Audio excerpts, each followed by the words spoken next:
முந்தின நாள் வந்து மானவ் சர்மா அப்படின்ற ஒருத்தர் வந்து தூக்குமாட்டி இறந்துருக்கிறார். அதுக்கு முன்னாடி அட்டுல் சுபாஷ். நாளைக்கு நிறைய பேர் இருக்கிறாங்க. ஸ்டாக்கு ஒன்றும் பஞ்சமே கிடையாது. காரணம், ஒரு ஓடாத அரசு இயந்திரம் இருக்குது. அதில் வந்து நிறைய பேர் வந்து பஜ்ஜி போண்டாலாம் திருட்டு வெட்டியாக உட்காந்துட்டு இருக்காங்க. அதில் வந்து ஒரு பெரிய ஓட்டை ஒன்று இருக்குது, யார் கண்ணுக்கும் தெரியல. அந்த ஓட்டை வழி திமிங்கலம் குள்ள நெறியெல்லாம் போயிட்டு வந்துட்டு இருக்குது, மனுஷனை முழுங்கிட்டு இருக்குது. சரி, இதுக்கு என்னடா சொல்யூஷனு அப்படின்னு கேட்டால் ஒன்றும் கிடையாது, சாவுனான்றாங்க. பட் நம்ம அப்படி சும்மாலாம் பார்த்துட்டே இருக்க முடியாது. வெல்கம் டு ஆஸ்ட்ரகுல். Thank you guys. எனக்கு இந்த ஓப்பனிங் ஸ்கிரிப்ட் கூட ஒழுங்காக சொல்ல முடியல. இரிட்டேட்டிங்காக இருக்குது. இரிட்டேட்டிங்கிறத விட ஒரு கோவமாக இருக்குது எனக்கு. இப்போ இந்த கோவம் இந்தமாரி நான் ஒரு அஜிடேட்டடாக இருந்தேன்னா அந்த டைமில் வந்து பேசவே மாட்டேன். ஏன்னா நம்ம தப்பான முடிவு எடுக்கிறோம், தப்பாக ஏதோ ஒன்று பண்ண போகிறோம் அப்படின்றதுக்கு ஒரு இண்டிகேஷனும் கூட. பட் இன்னொரு சமயம் என்னென்னு வச்சுக்கோங்களேன், இதை நான் காமாக பண்ணுறப்ப நான் யோசித்து தெளிவாக அழகாக பேசலாம், உங்களுக்கு பிடிச்ச மாரி பேசலாம். பட் அது எல்லாத்த விட வந்து இந்த கோவம் வந்து நியாயமான கோவம் தானே. நான் என்ன அநியாயமாக வந்து ஒரு விஷயத்த வந்து பேசிட போகிறேன். அநியாயமாக நடந்த விஷயத்துக்கு அகைன்ஸ்டாக பேசுகிறதுல வந்து எப்படி அநியாயமாக இன்னொன்று இருக்க முடியும்? என்னோடய கோவம் நியாயம்தான். ஸோ இது எதுக்கு நான் மறைக்கணும், இது எதுக்கு நான் வெயிட் பண்ணணும்?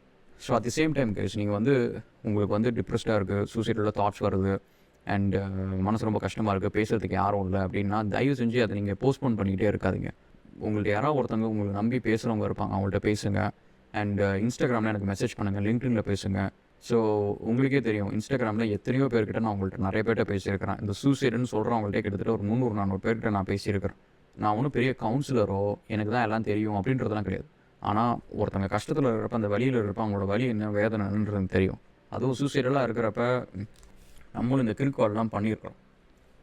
ஸோ அதனால் வந்து அந்த மணலில் எப்படி இருக்கும், அந்த நேரத்தில் நம்ம எப்படி தப்பாக முடிவு எடுப்போம், இதெல்லாம் புரியும் எனக்கு. ஸோ அதனால் உங்களுக்கு அந்தமாரி சுச்சுவேஷனில் இருக்கிறப்ப நீங்கள் சும்மா என்கிட்ட வந்து 2 நிமிஷமாவது பேசுங்க. அண்ணா எனக்கு ஒரு மனசு சரியில்லை அப்படின்னு பேசுங்க. நான் ஒரு வாய்ஸ் மெசேஜ் விட்றேன். அந்த அந்த சுச்சுவேஷன் டக்குன்னு தாண்டி போயிட்டீங்கன்னு வச்சுக்கோங்களேன், அதுக்கப்புறம் வந்து சுதாரிச்சுப்பீங்க. நீங்கள் அந்தமாரி டக்குன்னு உங்களுக்கு நீங்கள் இழந்துட மாட்டீங்க. And it's not Worth it guys. ஏன்னா இந்த இந்த கஷ்டத்தை வந்து நம்ம உங்களுக்கு புதுசாக இருக்கிறதுனால அது கஷ்டமாக இருக்கலாம். ஆனால் உங்களை சுற்றி நிறைய பேர் இருக்கிறாங்க, அவங்களுக்கு இதில் அனுபவம் இருக்குது, இதுலேருந்து எப்படி வெளியில் வருதுன்னு தெரியும். கொஞ்சம் பேசுங்க, இதுலேருந்து வந்துடலாம், பயப்படாதீங்க. And don't lose your self. சரி, நம்ம வீடியோக்குள்ளே போவோம். அண்ட் இதில் இன்னொன்று என்னென்னா, நம்ம எக்ஸ்பர்டைசர் அகாடமியில் வந்து ஒரு இனிஷியேட்டிவ் ஆரம்பிச்சிருந்தோம். இதில் வந்து இந்தமாரி ஒரு டாப் இன்ஃப்ளூயன்சர்ஸ்லாம் எடுத்து அவங்கள்ட்ட வந்து ஒரு நல்ல ஹை வேல்யூ கோர்சஸ் நம்ம எல்லாத்தையும் ஒன்றா கம்பைன் பண்ணுவோம் அப்படின்னு சொல்லிட்டு. ஸோ அதில் வந்து ஒரு டிஸ்கவுண்ட் இருக்குது, அது முடியும். பட் டோன்ட் வரி, இந்த சேனல் வந்து இட் இஸ் ஃபார் மென். இதை ஏற்கனவே நான் நிறைய தடவை சொல்லிட்டேன். நீங்கள் அதுக்காக விமனை டிஸ்கிரிமினேட் பண்ணுறேன் அப்போல்லாம் அந்த கதையெல்லாம் எதுவும் விடாதீங்க. எனக்கு அதெல்லாம் பேசுறதுக்கு நிறைய பேர் இருக்குது. நீங்கள் விமன் வந்து நீங்கள் ஒன்றும் இல்லை, இப்போ ரோட்டில் வரப்போ சும்மா கீழே விழுங்களேன், உங்களை தூக்கி விடுறதுக்கு 100 பேர் வருவான். அந்தமாரி 1000 சிம்புங்க இருக்கானுங்க. நான் கொடுக்குற டிஸ்கவுண்ட் தான் உங்களை வாழ வைக்க போதா? அதேமாதிரி உங்கள்ட்ட ஏதோ கொஷின் இருந்துச்சு, நீங்கள் கேட்குறீங்க, நான் ஆன்சர் பண்ணுறேன். ஸோ இந்தமாரி இதில் டிஸ்கிரிமினேஷன்லாம் எதுவும் கிடையாது. ஆனால் என்னோடய ஃபோக்கஸில் வந்து நான் ஒவ்வொருத்தரும் இந்த ஒரு வீடியோ பண்ணுறப்ப இதில் மென்னோட ஹெல்த்துக்கு என்ன பண்ணுறது, மென்னோட லைஃபுக்கு என்ன பண்ணுறது, அவங்க லைஃப்பில் பிஸ்னஸ் அச்சீவ் பண்ணணும்னு நினைக்கிறாங்க, அதுக்கு எப்படி ஹெல்ப் பண்ணுறது, இது ஆங்கிளில் தான் நான் யோசிக்கிறேன். நான் ஆம்பளையாக இருக்கேன், நான் ஆம்பளையாக தான் அவங்க எப்படி இருப்பாங்க, அவங்களுக்கு என்ன வேணுன்றதை நான் யோசிக்கிறேன். ஸோ அதனால் வந்து இதில் நீங்கள் உட்காந்து இந்த டிஸ்கிரிமினேஷன் இதெல்லாம் சொல்லிட்டு இருக்காதிங்க. அண்ட் நீங்கள் கவனிச்சிங்கன்னா முக்கால்வாசி யூடியூபரில் ஆல்மோஸ்ட் எல்லா யூடியூபருக்கும் both male and female viewers வேணும். அவங்களால வந்து இந்தமாரி ஒரு தாட்டு மனசுக்குள்ளார இருந்தாலும், எனக்கு தெரிஞ்ச சில யூடியூபர்ஸ்க்கு இருக்குது, எனக்கு ஃப்ரெண்ட்ஸாகவும் இருக்கிறாங்க, இருந்தாலும் அவங்களால இப்படி பேச முடியாது. ஏன்னா அவங்க பேசினா அவங்களுக்கு வியூவர்ஷிப் ஆகிடும், காசு கம்மியாகிடும், இதுதான் அவங்க பொழப்பு. பட் எனக்கு அப்படி கிடையாது. எனக்கு இதை நம்பி நான் இல்லை. எனக்கு அதனால தான் பார்த்தீங்கன்னா ஒவ்வொருத்தரும் இந்தமாரி நான் வீடியோ போடுறப்போ ஒரு 10% வந்து விமன் வந்து சேனல் அன்சப்ஸ்கிரைப் பண்ணிட்டு போயிடுவாங்க. பட் எனக்கு அதை பற்றி கவலை இல்லை. எனக்கு எனக்கு வந்து இன்றைக்கி வந்து நான் அதை ஆரம்பித்து 5 வருஷம் ஆகுது. என் சேனலில் நான் கான்ஃபிடெண்ட்டாக சொல்கிறேன், நிறைய பேர் வந்து நான் பேசி நல்லா படிச்சிருக்கிறாங்க, டிப்ரெஷன்லேருந்து வெளியில் வந்திருக்கிறாங்க, ஜிம்முக்கு ரெகுலராக போயிருக்கிறாங்க. என் சேனலில் வந்து ஒரு மீட்டப் நடந்தப்போ வந்து 10 பேர் வந்து புஷ்அப் சேலஞ்சில் என்னை பீட் பண்ணாங்க. எனக்கு அது அவ்வளோ ஒரு பெருமையாக இருந்துச்சு. 20 புஷ்அப் நான் சொன்னேன், ஒரு பையன் 50 புஷ்அப் எடுத்தான். அதெல்லாம் மிலிட்ரியில் செய்கிறதுங்க. என் சேனல் மெம்பர்ஸ் அதை பண்ணுறானுங்க. ஸோ அதனால் வந்து நம்ம இந்த கோர்ஸ் வந்து இனிஷியேட்டிவ் பண்ணுறோம்ல, இதில் வந்து இந்த டிஸ்கவுண்ட் முடிஞ்சாலும் மென்னுக்கு மட்டும் ஒரு ஸ்பெஷல் டிஸ்கவுண்ட்டு எப்போவுமே இருக்கும். ஸோ உங்களுக்கு வந்து டிஸ்கவுண்ட் முடிஞ்சிருச்சு அப்படின்னா டீம் கிட்டே கேளுங்க, இல்லைனா என்கிட்ட வாங்க, உங்களுக்கு ஒரு ஸ்பெஷல் டிஸ்கவுண்ட் வந்து நான் அலோகேட் பண்ணுறேன். ஸோ கைஸ், ஸோ இது வந்து ஃபஸ்ட்டோ செகண்டோ இது லாஸ்ட்டோ கிடையாது, இது கண்டினியூஸாக நடந்துக்கிட்டே தான் இருக்க போகுது. ஆனால் இதில் வந்து ஒரு ஃபண்டமெண்டலாக ஒரு ப்ராப்ளம் இருக்குது. ஸோ இது என்ன அப்படின்னு பார்த்தீங்கன்னா வந்து, ஒரு பக்கம் வந்து நான் எல்லா விமனையும் குறை சொல்கிறது இல்லைங்க. விமனும் வந்து இந்த மேரேஜ் அப்படின்ற ஒரு விஷயத்தில் டொமஸ்டிக் வயலன்ஸ் இருக்குது, மென்னும் தப்பு பண்ணுறாங்க, இதில் விமனும் தப்பு பண்ணுறாங்க. ஸோ அதனால் வந்து இதில் இவங்க தான் அவங்க தான் சொல்லிட்டு ஜென்ரலைஸ் பண்ணலை.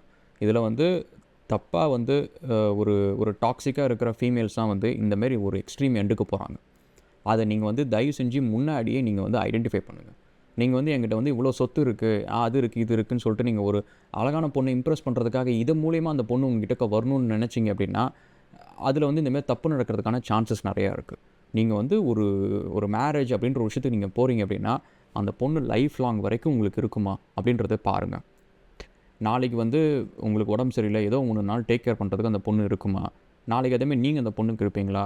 2 பேரும் ஒருத்தங்க சப்போர்ட் பண்ணியிருப்பீங்களா? சண்டை போடாமல் இருப்பீங்களா? இந்தமாரி க்ரைட்டீரியாஸ் எல்லாத்தையும் பாருங்கள். அஃப்கோர்ஸ் இந்த யங்காக இருக்கிறப்ப வந்து லுக்ஸ்ன்ற ஒரு விஷயம் வந்து ஜென்ரலாக எல்லா ஸ்பீஷீஸ்க்கும் தேவையானது தான். மயில் வந்து தோகையை விரித்து டான்ஸ் ஆடுறதுக்கு, அது இன்னொரு பேர் அட்ராக்ட் பண்ணுறதுக்கு தான். ஸோ அதனால் இந்த லுக்ஸ் அப்படின்ற ஒரு விஷயம் வந்து நம்ம சும்மா உதாசீனப்படுத்திட்டு சும்மா நடிக்கலாம் முடியாது. எனக்கு வந்து லுக்ஸ்லாம் முக்கியம் இல்லை, பர்சனாலிட்டி முக்கியம் அப்படின்னு சும்மா பிளாப்லான்னு பேசலாம். பட் இன் ரியாலிட்டி வந்து எல்லா ஸ்பீஷீஸ்க்கும் அது ஒரு அட்ராக்டிவான ஒரு விஷயம், அது விருப்பப்படுற ஒரு விஷயம். பட் அதை வந்து ஒரு ப்ரியாரிட்டி நீங்கள் வச்சுருந்தாலும் ஒரு லோ ப்ரியாரிட்டியாக வச்சுக்கோங்க. மற்ற விஷயத்தை எல்லாத்தையும் ஓகே அப்படின்னா மட்டும் அதுக்கு ப்ரியாரிட்டி கொடுங்க. ஏன்னா நீங்கள் இந்தமாரி அதை ஃபஸ்ட்டு ப்ரியாரிட்டியாக வச்சுக்கிட்டு எனக்கு ஸ்ரீதேவி மாரி ஒரு பொண்ணு வேணும் அப்படின்னு சொல்லிட்டு அதை எடுத்துக்கிட்டு அதுக்கப்புறம் கடைசியாக இந்தமாரி தூக்கு மாட்டிக்கிறது, உயிரை விட்டுறது வந்து it is not Worth it. அது ஒரு உங்களோட இதுக்கு வந்து சாவப்பட்டிக்கு நீங்களே குழிணுன்ற ஒரு விஷயம் அது.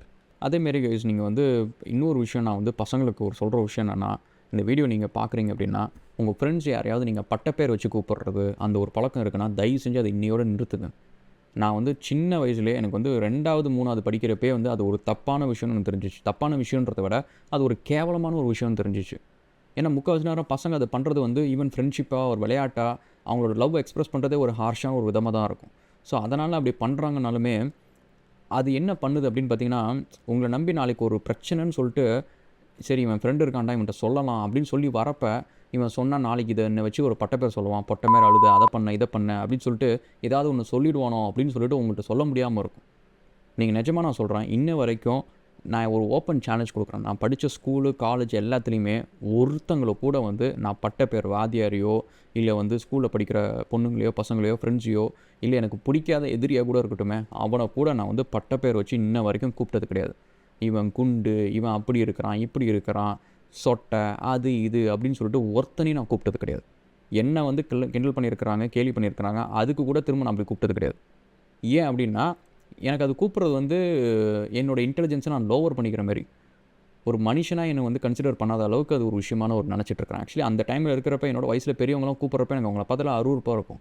தயவு செஞ்சு அந்த ஒரு வேலையை பண்ணாதீங்க. இந்த ஒரு வீடியோவில் நம்ம ஒரு ரிக்வஸ்ட்டாக வச்சுக்கிறோம். அண்ட் அகெயின் வந்து இன்னொரு விஷயம் என்னென்னா, லாஸ்ட்டு பாட்காஸ்ட்டில் வந்து அட்டுல் சுபாஷ் கூட ஒருத்தர் பேசியிருக்கிறாரு. அவர் வந்து மென் அசோசியேஷனில் இருக்கிறாரு. அவர் வச்சு ஒரு பாட்காஸ்ட் போட்டிருக்கேன், அதை போய் செக் பண்ணுங்கள். அதில் நிறைய இன்ஃபர்மேஷன் இருக்குது. அதில் அவர் சொன்ன ஒரு விஷயம் என்னென்னா, ஷாக்கிங்கான ஒரு விஷயம் என்னென்னா, நீங்கள் லாயர்கிட்ட போய்ட்டு எனக்கு டிவோர்ஸ் வேணும் அப்படின்னு சொன்னால் சரி வாமா வாங்கி தரேன் அப்படின்ற மாதிரிலாம் கூப்பிட்றது கிடையாது. நீங்கள் வந்து பணம் கேட்குறதுக்கு அவங்க என்னென்ன வழியெல்லாம் இருக்குன்றதை அவங்க சொல்லி கொடுக்குறாங்களாம். என்னென்ன கேஸு போடணும், வெவ்வேறு சிட்டியில் போடணும், வெவ்வேறு இடத்துல போடணும், அவங்கள எப்படி அலைய விடணும். இன்றைக்கி வந்து அந்த பையன் இறந்ததுக்கு வந்து முக்கிய காரணம் வந்து அதை எனேபிள் பண்ணுறதுக்கான முக்கிய காரணம் ஒரு பக்கம் லீகல் சிஸ்டமாக இருந்தாலும் சரி, அதில் இருக்க அந்த ஓட்டையை சொல்லி கொடுத்து அதை பண்ண வச்சு அவனை கொன்னது வந்து அந்த லீகல் சிஸ்டமை நடத்துகிற லாயர்ஸ் தான். இதை நான் வந்து சொல்கிறேன், நீங்கள் வந்து கோவப்பட்டாலும் பட் இப்போ வேறு யார் காரணம் பார்ப்பா சொல்லலாம். அந்த பொண்ணு என்ன லா படிச்சுட்டு அந்த பொண்ணை எல்லாத்தையும் போய் செஞ்சிச்சு. இத்தனைக்கும் அந்த பொண்ணுக்கு வந்து இந்தமாரி ஒரு கேஸ் இருக்குது, ஒரு டிஃபமேட்ரி கேஸ் போடணும். இப்போ என்ன ஒரு கேஸ் போடுறது கிடையாது, ஒரு பேக்கேஜ் தான். ஆக்சுவலி வந்து ஒருத்தவங்க அவங்க சொல்கிறப்ப எனக்கு அதுவே ஷாக்காக இருந்துச்சு. நீங்கள் டிவோர்ஸ்னு போனாலே அவங்க பேக்கேஜாக தாங்க ஆஃபர் பண்ணுவாங்க. உங்களுக்கு வந்து வெறும் டிவோர்ஸ் கேஸ் மட்டும் இல்லை, உங்களுக்கு வந்து இவ்வளோ ஆலிமனி வாங்கி தரேன், உனக்கு வந்து அவர் என்ன இது எல்லாத்தையும் பார்த்துட்டு நான் உங்களுக்கு இவ்வளோ பண்ணித்தரேன், கஸ்டடி உங்களுக்கு வாங்கி தரேன், அதை பண்ணுறேன் இதை பண்ணுறேன் அப்படின்னு சொல்லிட்டு அதுக்கு வந்து கேஸெல்லாம் இத்தனை கேஸு போடுவாங்க. Domestic violence case, rape case, defamatory case and என்னென்ன கேஸ் இருக்குதோ எல்லா கேஸையும் போட்டு அதுக்கப்புறம் அந்த கேஸ் அப்போ தான் ஸ்ட்ராங்காக இருக்கும், அவர் அலைய விடுவோம், அப்போ தான் சொன்ன பேச்சை கேட்பார், இது எதுக்கு இவ்வளோ தலைவலி அப்படின்னு சொல்லிட்டு அவர் கேட்குறத கொடுத்துட்டு போய்கிட்டே இருப்பார், அவர்கிட்ட இருக்கிறது எல்லாத்தையும் வாங்கிக்கலாம் அப்படின்ட்டு. ஆனால் அது வாங்குறதுல வந்து எல்லாம் 100% உங்களுக்கு போகுமா அப்படின்னு கேட்டிங்கன்னா கிடையாது. இது எல்லாத்தையும் வந்து கிரிமினல் பிளான் போட்டு கொடுக்குறவனுக்கு ஒரு பர்சன்டேஜ் போயிடும், ஒரு கமிஷனு. இந்த மாதிரி ஒரு ஈனப்பொழப்பு பண்ணி தான் இந்த காசை திருடி கொண்டு வந்து தான் ஒருத்தனை கொன்று அவன்கிட்ட இருக்கிற சொத்தை பிடுங்கிட்டு வந்து தான் இவன் பிள்ளைக்கு இவன் கொடுத்தா அந்த பிள்ளை எப்படி உருப்படியாக இருக்கும் விளங்கும். ஏன்னா நீனும் ஒரு ஆம்பளை தானே, அவன் என்ன தப்பு பண்ணிட்டான்னா கொலைகாரனா இல்லை வந்து கொள்ளைக்காரனா? ஒரு ஐடி கம்பெனியில் மேனேஜர் வேலை செய்கிறான், அங்கேயே அவனுக்கு எவ்வளோ டார்ச்சர் இருந்திருக்கும். இந்த டிசிஎஸில் தான் அந்த பையன் வேலை செஞ்சுட்ருக்கிறான்னு நினைக்கிறேன். வேலையிலேயே எவ்வளோ ப்ரெஷர் இருக்கும். அதெல்லாம் தாண்டி ஒருத்தன் வந்து வீட்டுக்கு கொண்டு வந்து சேலரி கொடுக்குறான், வீட்டில் வந்து இது பண்ணுறான். இத்தனைக்கும் அந்த பையன் வந்து அந்த வீடியோவில் 7 நிமிஷம் பேசுகிறப்ப அந்த மொழி எனக்கு புரியல, ஹிந்தி எனக்கு தெரியாது. ஆனால் அவனோட வலி எனக்கு அவ்வளோ கஷ்டமாக இருந்துச்சு. அவன் ஒய்ஃப் வந்து ஒரு அஃபேரில் இருக்காது தெரிஞ்சும் கூட வந்து இவனால் பொறுத்துக்க முடியல, சூசைட் பண்ண ட்ரை பண்ணிக்கிட்டே இருக்கிறான். அதாவது புறம்போக்குன்னு சொல்லிட்டு ஒரு படம் இருக்குது, அந்த படத்தை நீங்கள் போய் பாருங்கள். அதில் வந்து ஒரு தூக்கு தண்டனை கைதி அண்டு அவன் வந்து சாகிறதுக்கு முன்னாடி இருக்கிற கொஞ்சம் நாளை காட்டுவாங்க. ஓகேவா? அது நம்மளுக்கு பார்க்குறப்ப ரொம்ப ரியலிஸ்டிக்காக அந்த படம் இருக்கிறதுனால நம்மளுக்கே கொஞ்சம் நர்வஸாக இருக்கும். சாகிறதுக்கு முன்னாடி நம்மளோட சாகிற நாள் தெரிஞ்சிருச்சுன்னா எப்படி இருக்கும் அப்படின்னு சொல்லிட்டு. இதுக்கு வந்து அந்த பையன் பேர் சூரியகுமார்னு நினைக்கிறான். சிங்கப்பூரில் வந்து ட்ரக் கடத்தலுக்காக அந்த பையனுக்கு மனநல சரியில்லை, அவனை பின் பண்ணி மாட்டி விட்டு அவனை தூக்கில் போட்டாங்க. அந்த விஷயத்துக்கு நான் வந்து முன்னாடி வந்து ஏதோ ஒரு இதில் ஒன்றில் பேசியிருந்தேன். அந்த இன்சிடெண்ட்டில் அந்த பையனை கடைசியாக வந்து தூக்கில் போகிறதுக்கு முன்னாடி கடைசி சாப்பாடு கொடுக்குறாங்க. அவனுக்கு வந்து மனநல சரியில்லை, ஆனால் தெரிஞ்சிருச்சு அவனை வந்து கொலை போகிறாங்கன்னு தெரிஞ்சிருச்சு. அவனுக்கு கை கால்லாம் நடுங்குது. அது அப்படியே நடுங்கிட்டு அவன் சாப்பிட்றான், அழுதுகிட்டே சாப்பிட்றான். அதை பார்க்குறதுக்கு அவ்வளோ வேதனையாக இருக்குது. ஸோ இப்போ நீங்கள் யோசிச்சு பாருங்கள், அந்த மானவ் சர்மான்றவர் வந்து பல தடவை சூசைட் பண்ணிவிட்டு அவருக்கு எப்படியும் தெரியுது எனக்கு சாகிறது தான் எனக்கு ஒரே வழி, இந்த பிரச்சனை சால்வ் ஆகணும்னு எனக்கு சாகிறது தான் ஒரே வழின்னு தெரிஞ்சிருச்சு. அப்போ அதை தெரிஞ்சுக்கிட்டு அடுத்த நாள் ஆஃபீஸ் போயிருப்பார், திரும்ப சூசைட் அட்டம் பண்ணியிருப்பார், திரும்ப வீட்டுக்கு வந்திருப்பார், அவர் ஒய்ஃபு குழந்தைங்களாம் அப்பப்போ போய் பார்த்து சரி பண்ணணுன்னு ட்ரை பண்ணியிருப்பார். அதுக்கப்புறம் கடைசியாக எதுவுமே முடியல அப்படின்னோடனே தான் உயிரை தானே எடுத்துக்கிறதுக்கு அந்த எவ்வளோ ஒரு கஷ்டமான ஒரு விஷயம் அது. நீங்கள் நிறைய பேர் வந்து சில பேர் இதுலேயும் வந்து சம்டைம்ஸ் சொல்லுவீங்க இது கண்டென்ட்டுக்காக அப்படின்னு சொல்லிட்டு. சி கைஸ், நான் இப்போ கூட நான் ஒரு நிஜமாலுமே ஒரு ஓப்பன் சேலஞ்ச் நான் சொல்லுவேன். ஓப்பன் சேலஞ்செலாம் கூட கிடையாது, நான் வந்து சீரியஸாக சொல்கிறேன். இந்தியன் கவர்மெண்ட் வந்து லெட்ஸே வந்து இந்த லாவை வந்து ஃபேராக ஆம்பளை பொம்பளைங்களுக்கு 2 பேரும் வைக்குது அப்படின்னு சொல்கிறதுக்கு வந்து என்னோட இந்த கட்டை விரலை வந்து நான் கொடுக்கணும் அப்படின்னா நான் கொடுக்குறேன்.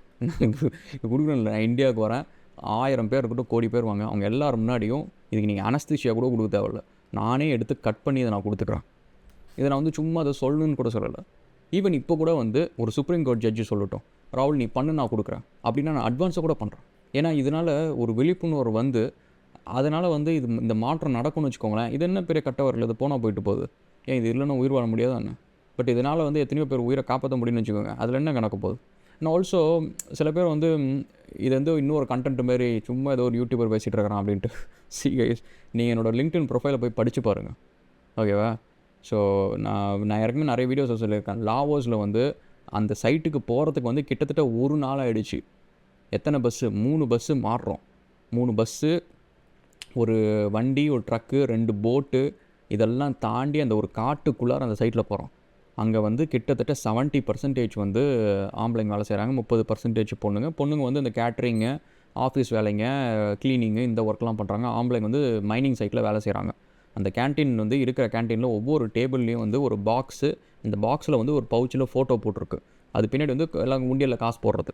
அதில் வந்து எல்லாத்துலேயும் வந்து ஆம்பளைங்க ஃபோட்டோ மட்டும்தான் இருக்குது. அவங்கெல்லாம் என்ன, அது வந்து எனக்கு வந்து இங்கே ₹1 கோடி பணம் கிடைக்கும் நான் வந்து செத்தாங்க, தான் ஃபேமிலி வந்து நிம்மதியாக இருக்கட்டும், தான் ஃபேமிலி வந்து கொஞ்சம் சந்தோஷமாக இருக்கட்டும். இன்றைக்கும் உங்கள் வீட்டில் வந்து உங்கள் அம்மாவுக்கு அதிகமாக ட்ரெஸ் இருக்கா, உங்கள் அப்பாவுக்கு அதிகமாக இருக்கா? உங்கள் அம்மா அதிகமாக சம்பாதிக்கிறாங்க, உங்கள் அப்பா அதிகமாக சம்பாதிக்கிறாங்களா? அவ்வளோ காசு அவர் கையில் இருந்தோம், அவருக்காக அவர் வாங்கணும்னு நினைக்கிறாரா? இது அவருக்கு இல்லை, எல்லார் வீட்லேயும் அதே தானே.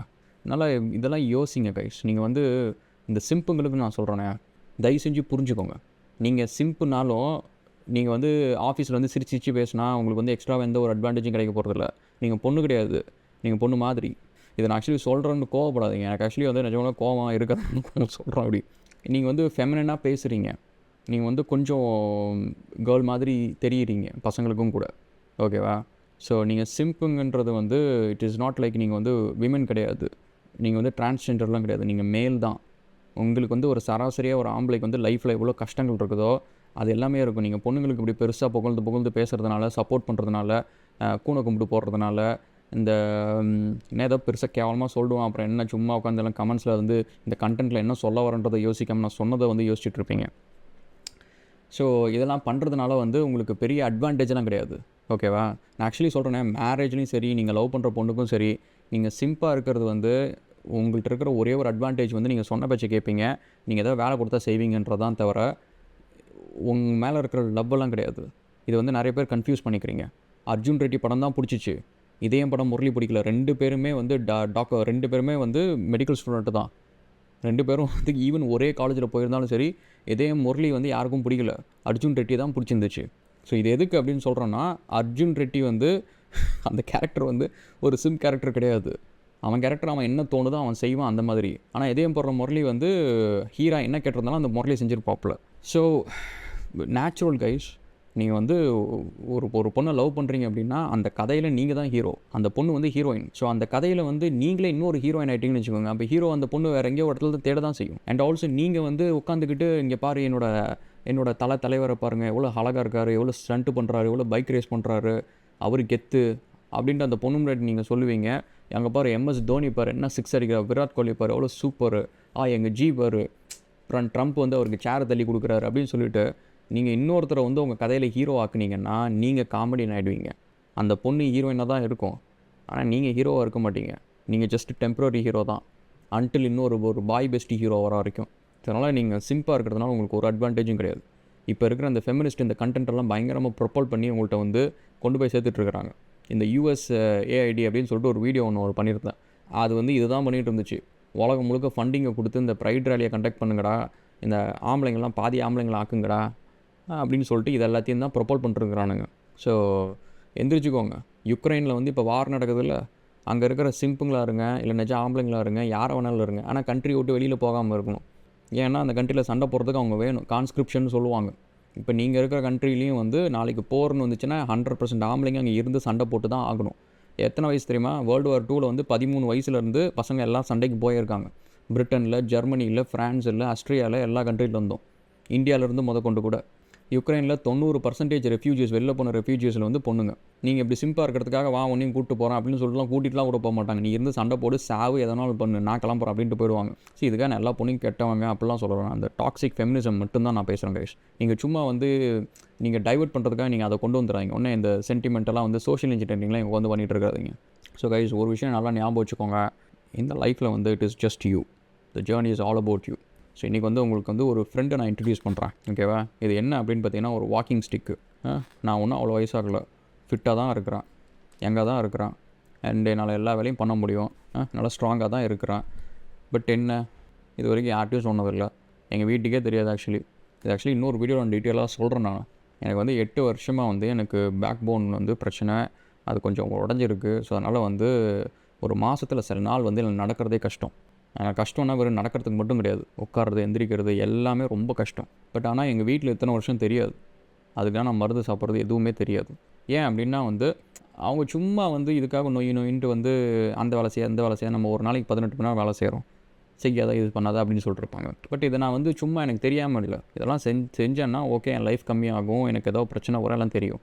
பட் வயசான காலத்தில் வந்து நான் நல்லா இருந்து யாருக்கு என்ன பிரயோஜனம்? எனிவே, ஸோ அதனால் வந்து இதை நான் கோவமாக சொல்லலாம், அதுக்காக வெறுமனே அது கோவமாக நான் வந்து ரியாக்ட் மட்டும் பண்ணல. ஸோ இது எனக்கு என்னன்னு புரியும், நான் நல்லா யோசிப்பேன், இதுக்காக ஏதோ ஒன்று கண்டிப்பாக செஞ்சுக்கிட்டே தான் இருப்பேன். ஸோ இன்றைக்கி நான் சொன்ன முடிவு வந்து எக்ஸ்பர்டைசர் அகாடமியில் வந்து பசங்களுக்கு மட்டும் எப்போவுமே டிஸ்கவுண்ட் உண்டு. Okay, will catch up again. Thanks guys, cheers.